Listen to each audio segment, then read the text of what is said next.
This is Father Gregory Pine. And this is Father Bertrand Janczyk. And welcome to Godsplaining. Thanks to all those who support us. If you enjoy the show, please consider making a monthly donation on Patreon. Be sure to like and subscribe to Godsplaining wherever you listen to your podcasts. Father Bertrand, here we are in the bleak midsummer. It's like the bleak midwinter, except it's different because the bleakness comes not so much from the snow as it does from the heat, which puts a kind of patina of sweatiness, which is like precipitation on all surfaces. So your thoughts on navigating this summer in particular, any highs and lows of the sweatiest season of the year? Well, I think it's been the sweatiest summer of my life. Looking back, reflecting on the amount of work my body did to perspire, gold medal. Yep. We started with our little stroll in Spain. Sweaty. That was a sweaty stroll. I moved and sweaty. And then we had retreats in New York, sweaty. So it's been a warm summer. Yeah. But I'm so grateful for that. That's so, yeah. But now that I live in the Great White North, my window of being hot and uncomfortable is much smaller than when living in DC. So here's to that. So count your blessings instead of right. sheep, as Bing Crosby once said. That's right. Amen. I recently learned the French word for to sweat, which is transpire, which to us is transpire. Transpire. I think that's right. Maybe it's wrong. Regardless, I'm going to go with it. And I was shocked and appalled because it doesn't sound like what I would expect. But I suppose the word sweat is an especially Anglo-Saxon word. It starts with a s and ends with a t, so it's kind of got like a yeah. But I feel like that communicates adequately the experience. Yeah. Because when people ask us, does it get hot in the habit? My go-to response is your core temperature adjusts, which I don't think that's actually true. It's probably not true, right? So, but I've been feeling it more and more and more. It's coming with age. When people ask me, is it hot in the habit? My usual polite response is well, if you're hot, I'm hot. But then in my mind, I go through a whole list of 10 ways that I'm actually hotter and more uncomfortable than you. But if I say that out loud, I don't earn the merit. And it's all about, it's like Pokemon Go with merit. Yes, I was thinking it's all about the Grace Benjamin's baby, but maybe that... They're two different games. Yeah, okay. Perfect. Well, for this episode, we thought that we would talk about the Synodal way because it's a thing that we have been talking about in the church for the past maybe year and a half, and we'll continue to talk about in the church for the next year and a half. Maybe let's start just impressionistically with the lay of the land. What's the Synodal way? How is it unfolding? Yeah, basic sketch. Yeah, that's, you ask the, $500,000 question, the $1 million question. So, confession. Yeah. At the top of our episode on the Synodal way, I have a habit of not paying attention to what's happening in the universal church. And I don't say that because we're doing an episode and I'm going to say, I have nothing to say on this. That's not true. I always have something to say on everything. But I say that because I think even those of us who are paying attention, I think of Father Patrick, this is what he does. He writes news stuff on what's happening in Rome and the church at large. I think he's too a bit confused. And the whole, I think people are just kind of what does that mean? What is that? So that's just a sort of, we're in it together. We're trying to figure it out together. I think those who are kind of creating the process are also trying to figure it out together as they go. But at least generally, the whole idea of a synod, I guess by definition, is a way by which to get people together to talk about a particular topic. And in this, I think in the most charitable read, it's a way to engage sort of the new evangelization, to look at okay, where is the church in what year is it, 2022? How is the church working, functioning, and I guess in a way, this is kind of a politicized way of saying it, or a political way of saying it, but let's hear from our constituents too at various levels through the church. So the way this sort of synod is being set up is over these couple years, the various levels of the church, from the universal to the diocesan level, parish level, universities, these sort of things are taking time to sort of look at how the church is engaging the gospel in the world, and then how, I guess, people's reflections, thoughts on that. So that's super general, but yeah, you probably have a bit more to say. No, I think the kind of places where you begin, namely that in the universal church, it seems there's a bit of confusion, and then also that this fits within a known category in the church, are both super helpful places at which to begin. Because I think there's an instinct on the part of Catholic media. I don't necessarily know if this is true of Father Patrick, so I'll leave him to the side. Probably not true of Father Patrick. He's a great guy with great skills. He doesn't do bad things. When something confusing comes out, from the Vatican or from the local bishop or from whoever in ecclesial life, there's a kind of tendency on the part of maybe some people who write articles online or people who make comments on podcasts or people who say whatever things to immediately go into defense mode and say, okay, this is not in contradiction to the faith. This is, this can be reconciled with the church's tradition. This can be squared in this way, because we have this care, concern, solicitude as Catholics that we not break with true doctrine, that we not rupture the tradition, because that's part and parcel of our identity. But as a result of which, when we're always saying like, oh, this is normal, or this is in keeping, or this blah, blah, blah, we end up gaslighting our own church and saying like, you shouldn't feel upset because this is all of a piece. It's like, no, it's okay to feel upset, because I think a lot of us feel a bit confused about the process and where the process is heading. So I think that's a great place to start. And then when it comes to the synod, I think it's helpful to approach it within this kind of traditional setting. All right, we've had synods before, and a lot of documents that we're familiar with from the last 25 years are post-synodal apostolic exhortations. The church got together, discussed an issue. You think in the case of Pope Benedict and Verbum Domini, where they got together, they talked about the sacred scriptures. He published this document, super helpful for the church's meditation in life. So we're doing something like that. So it's a synod, which I think comes from the Greek prefix, which means with or together, and then the Greek word, which means like way or road. So it's a way of being on the way together more deliberately or intentionally. So it's okay, it's completely natural to feel confused. And then on the other hand, we have to make an attempt to reconcile this with the church's tradition while acknowledging that it's confusing. I don't know your thoughts there. Yeah, I think that's right. Great. One of the things I think that adds to the confusion, at least this time with this synod, is that it's a synod on synodality. It's like a snake eating its own tail. It's like, we're going to talk about talking about things. So it gets to be a little meta for me. Yeah. And I imagine that's the case with a lot of people who just aren't just like trying to live the faith and follow Christ. It's like, well, what are we talking about? Because we're talking about talking about. Yeah. So how are we going to talk about talking about things? And what does that mean and that sort of thing? So in a sense, I agree with what you say. And like for myself, I have to encourage myself to be patient with the process of like, okay, we're talking about things. That's in itself maybe not the worst thing. I'm more kind of an action item kind of guy where it's like, here's my checklist, let's go do it, rather than talk about doing it, which that kind of is where it feels for me right now. But we'll talk about this in a little bit. I know that I was talking to a university student that I know, and he mentioned that on campus they had a couple synodal meetings about this on like that, super local level. And I was kind of hypercritical about it. And just the idea of that, it's like, whatever. But he found it to be like super helpful. And we'll talk about this, but like an opportunity just to kind of like be part of the conversation in the church on the local level where he's involved. So I do think there, like, as you've kind of outlined, at least traditionally, but also instantially in this instance, it's like synod on the synodality. There are benefits that hopefully will come, but I think we also have to be cautious, and we're going to talk about that too. Yep. So yeah, there's doing, and then there's talking about doing, and then there's talking about potentially doing. So the more remote you are from the doing, I think the more, what would one say, the more you feel like you're kind of drifting from the heart of the matter.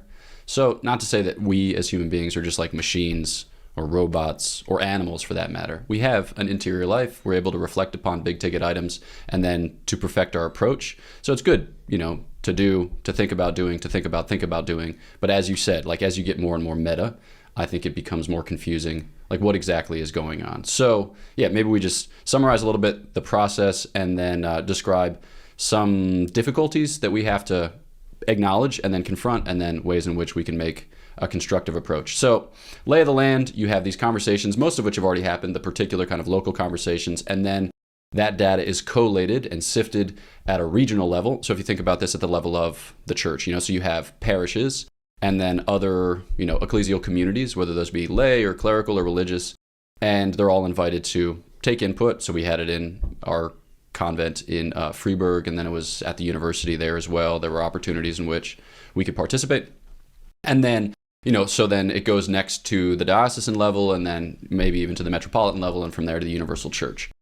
Certainly the pandemic has complicated the process, because part of being on the way is having the experience, Camino experience of being on the way, and it's difficult to do so at a distance, especially with all the strictures that were in place. But I think that there's still some energy, even if that energy is waning or kind of limping towards the consummation of the process, as we anticipate this upcoming year, and in the United States as it corresponds with this Eucharistic revival. I think there's something there that remains as yet to be fully done and talked about being done. All right, so difficulties. We mapped out 3 in anticipation of the conversation. One would be, will my voice be heard? Do they want to hear my voice? And will this ever work? So I don't know if there's a particular one that you want to touch on first, one that kind of resonates with you. Yeah, well, we'll follow that order because you put it that way, which is just fine. I didn't have one that sort of jumped out at me. But this is where I particularly shine, is looking at somebody else's work and critiquing it. So I'm happy with any of them, really. Great, let's go for it. So will my voice be heard? That's the proposal of the Synod, as we've said, the Synod on synodality, that, or maybe we didn't say directly, but that the idea, and this is something, I think that the church needs to work out as to exactly how, why, what, how, is sort of checking the temperature of everybody in the church and getting their personal reflections on where the church is. In my mind, to be a sort of, in some ways, I think the danger here is that it's like going to a medical conference when you invite a bunch of patients and ask them for their reflection on how to practice medicine. It can become that. So there's sort of a hesitation there in the question of will my voice be heard? Well, why? It's because how? Will my voice be heard? In the sense that is there room for my voice to be heard? Not even sometimes we have a conversation and you wonder, is that person listening? And that's kind of the question, will my voice be heard? If I'm speaking up, is somebody listening? But also is there the space in the church hierarchy for college students to kind of comment on how Rome is doing? Mm-hmm. My answer is no.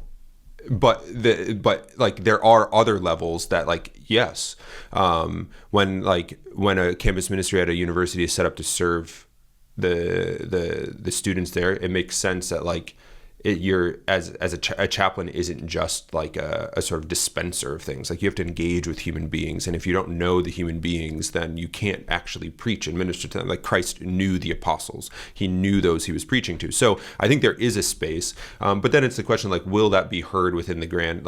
I'm at a college campus in this synodal kind of way, and then as you mentioned, it goes up all these levels. Does it get lost? So my kind of critical response there is probably probably not.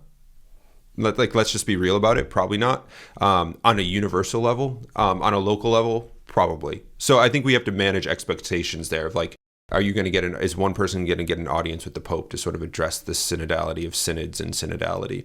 No.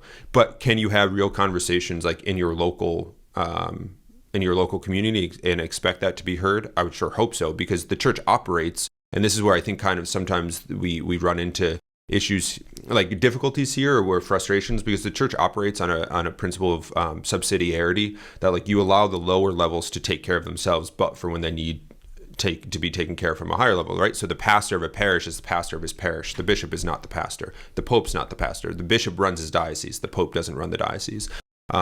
So looking at it in those terms, I think, on our local levels, great. And that'll be filtered up. And I think as it gets filtered up and broader, obviously what we say has less of an influence. But here it's kind of a management of expectations. So in one way, yes, in one way, no. And I think that's okay. Yeah. So, I think apropos of, subsidiarity, there's a sense in which, right, we should love the local church with a particular kind of love, right? Because we love those things which are nearest and dearest to us. We love the members of our family. We love our friends more than we love random people whom we haven't met in sub-Saharan Africa.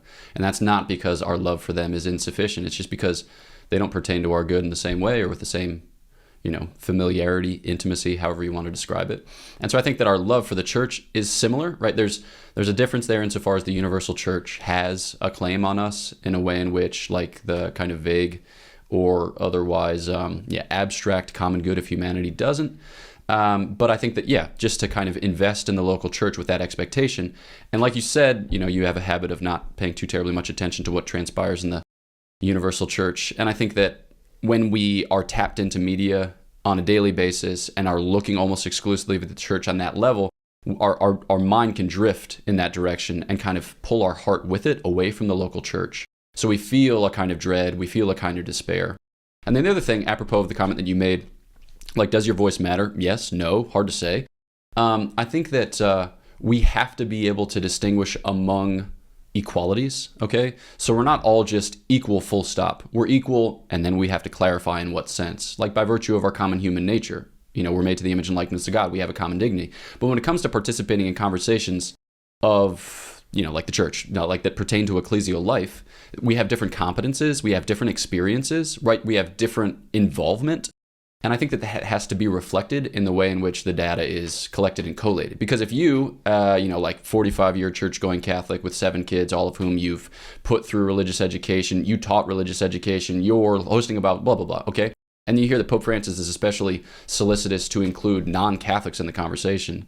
It can be like a little bit bewildering. It's like, why? Like what ministry to the margins or beyond the margins, but like what about ministry to the heart of the church? Like some people can feel passed over and left out. Right. But I think that, the point here is to recognize that, the spin isn't always going to reflect the love that abides at the center, but that we in our relationships have to have some space for that in the way in which we host these conversations. So then the next is, maybe do they want to hear my voice? And here the concern is that the way that the conversation is introduced, sometimes it sounds like we're looking to change things when there isn't necessarily respect for how things are and how that's good. Maybe,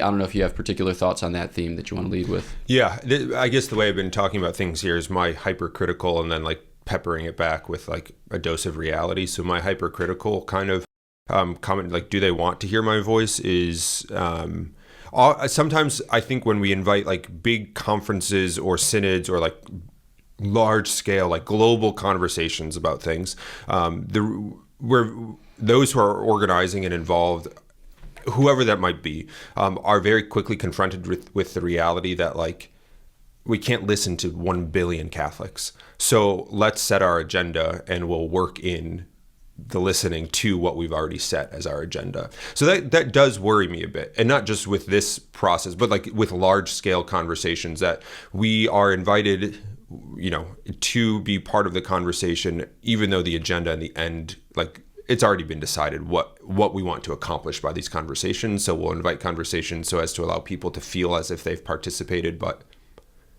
statistics can be wildly manipulated so it's to serve our purposes. So that's my critical kind of thing.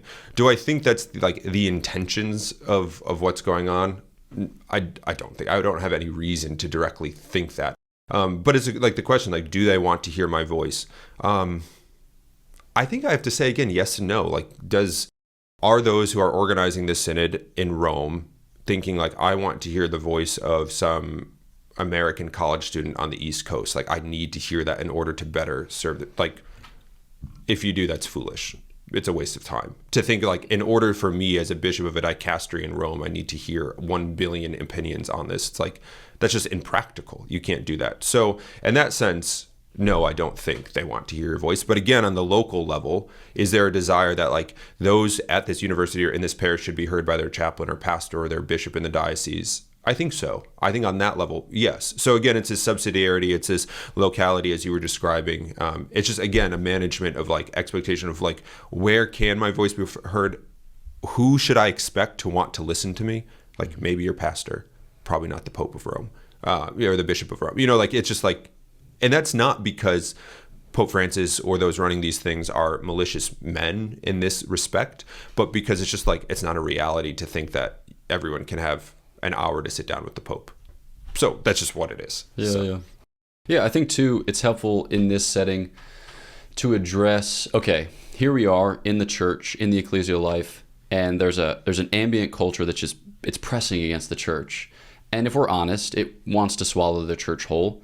And that makes a lot of people nervous because the conversation as to how the church relates to the modern world, that conversation is ongoing. It's been a conversation that we've raised since time immemorial. You can think about St. Augustine's contribution to the City of God, but most recently, we think about Gaudium et Spes and some of the council fathers who are chiming in as to how open we ought to be and what we can expect to gain from or what we can expect to contribute to.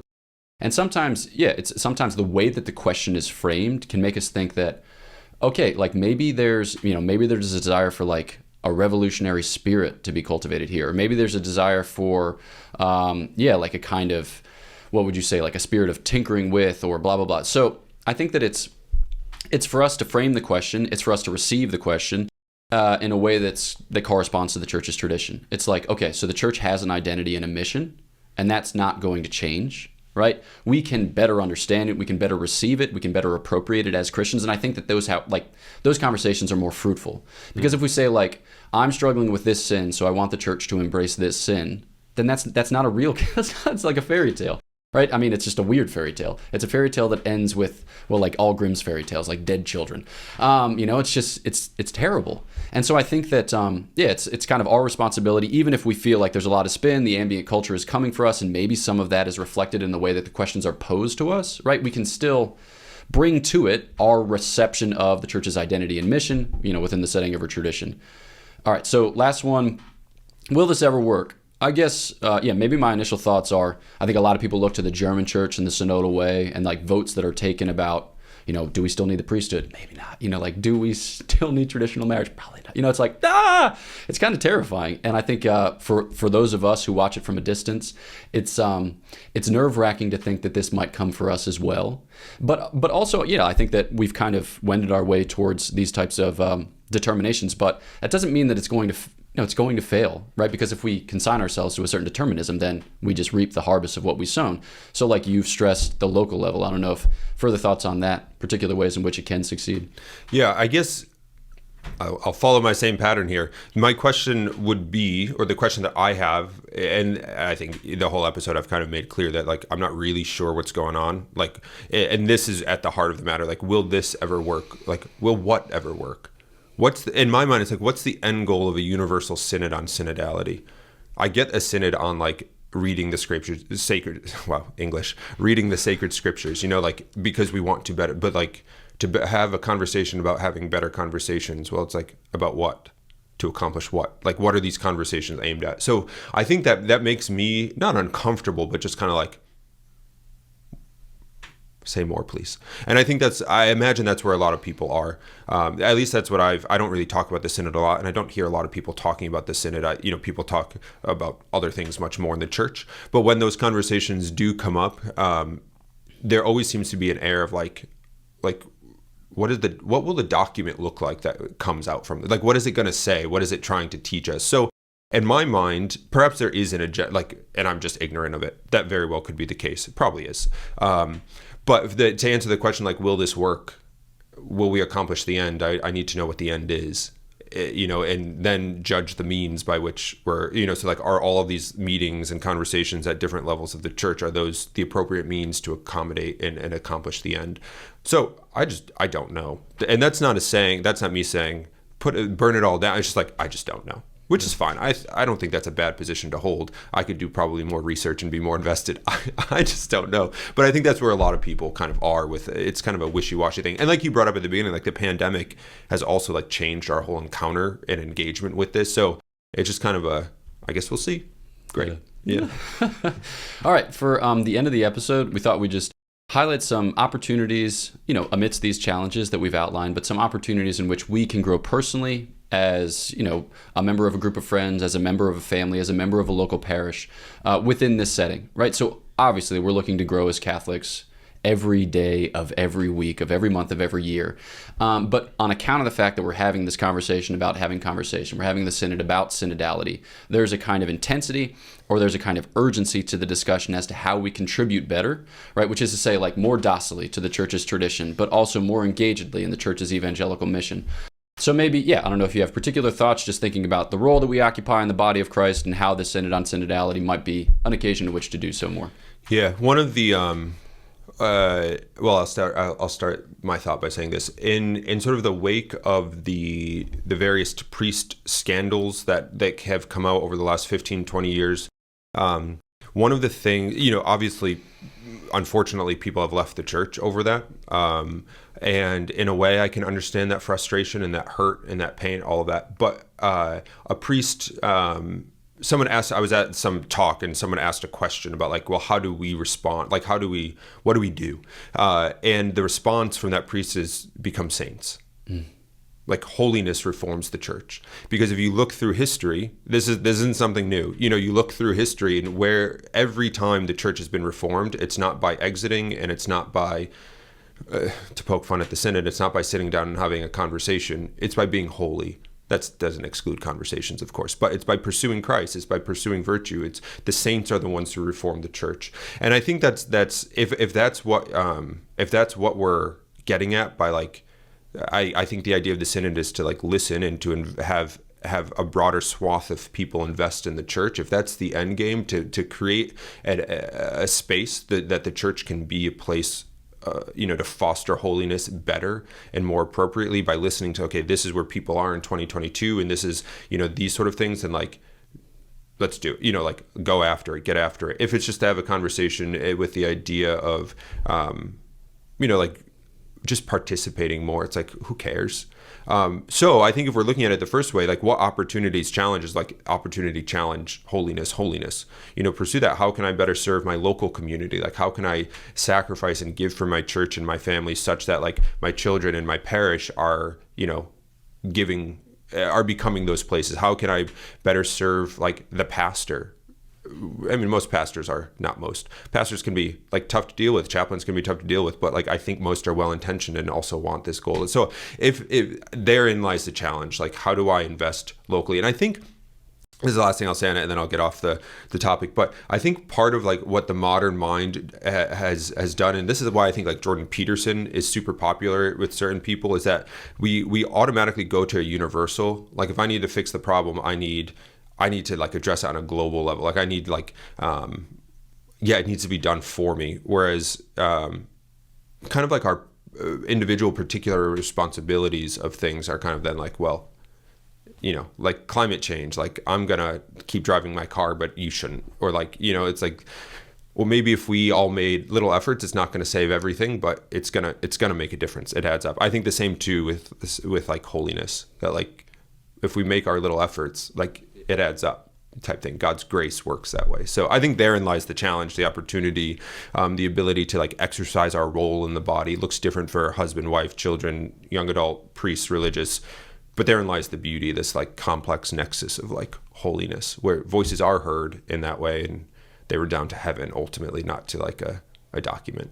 Yeah. So yeah, I think that just when reflecting upon this, I'm thinking about the way in which Sacrosanctum Concilium described the way that we partake of the liturgy, the way that laypersons partake of the liturgy, and the words used are participatio actuosa.